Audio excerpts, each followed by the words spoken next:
अस्सलाम वालेकुम। आज का हमारा टॉपिक है इस्चियम बोन। इसको यूनानी में अज़्मुल वरक कहते हैं। ये हिप बोन है और ये 3 बोन से मिलकर बनी होती है, इलियम, प्यूबिस और इस्चियम। इस्चियम बोन जो है वो पोस्टीरियर इन्फीरियर बोन है और इसमें एक बॉडी होती है और एक रेमस। बॉडी में 2 एंड होते हैं, अपर एंड और लोअर एंड। अपर एंड जो है वो एसिटाबुलम बनाता है।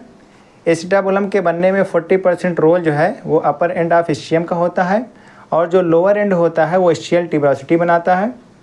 इस्चियल ट्यूबरोसिटी में एक ट्रांसवर्स रिज होती है जो इसको 2 हिस्सों में डिवाइड करती है, अपर एरिया और लोअर एरिया। अपर एरिया में एक ट्रांसवर्स रिज होती है जो इसको 2 हिस्सों में डिवाइड करती है, सुपीरियर लेटरल एरिया और इन्फीरियो मीडियल एरिया। और लोअर एरिया में एक लॉन्गिट्यूडनल रिज होती है जो इसको 2 हिस्सों में डिवाइड करती है, आउटर एरिया और इनर एरिया। अब बात करते हैं बॉर्डर की, तो इसमें 3 बॉर्डर होते हैं।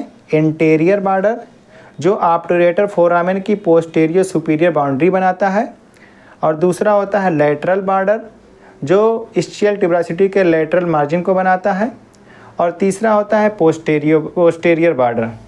पोस्टीरियर बॉर्डर जो होता है वो ग्रेटर सियाटिक नाच के लोअर बॉर्डर के लोअर हाफ से शुरू होता है और लेसर सियाटिक नाच पर आके ख़त्म हो जाता है।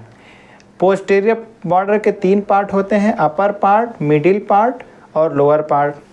अपर पार्ट जो होता है वो ग्रेटर सियाटिक नॉच के लोअर बॉर्डर के लोअर हाफ को बनाता है और मिडिल पार्ट पर एक एलिवेशन होता है जिसको इस्चियल स्पाइन बोलते हैं, और लोअर पार्ट जो है वो लेसर सियाटिक नॉच को बनाता है।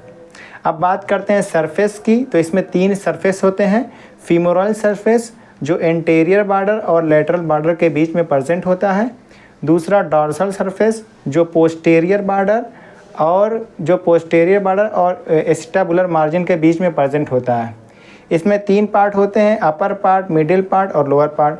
अपर पार्ट जो होता है वो कॉन्वेक्स होता है और ग्लूटियल सरफेस से ये कंटिन्यू हो जाता है। इलियम बोन का जो ग्लूटियल सरफेस होता है उससे कंटिन्यू यहाँ पर हो जाता है। और मिडिल पार्ट जो होता है वो कॉनकेव होता है, यहाँ पर ग्रूव होता है। और लोअर पार्ट जो होता है वो upper part of the ischial tuberosity को बनाता है। और तीसरा होता है पेल्विक सरफेस जो पोस्टीरियर बॉर्डर और एंटीरियर बॉर्डर के बीच में प्रेजेंट होता है। अब बात करते हैं रेमस की। रेमस में 2 बॉर्डर होते हैं, अपर बॉर्डर और लोअर बॉर्डर, और 2 सरफेस होते हैं, आउटर सरफेस और इनर सरफेस। Thank you.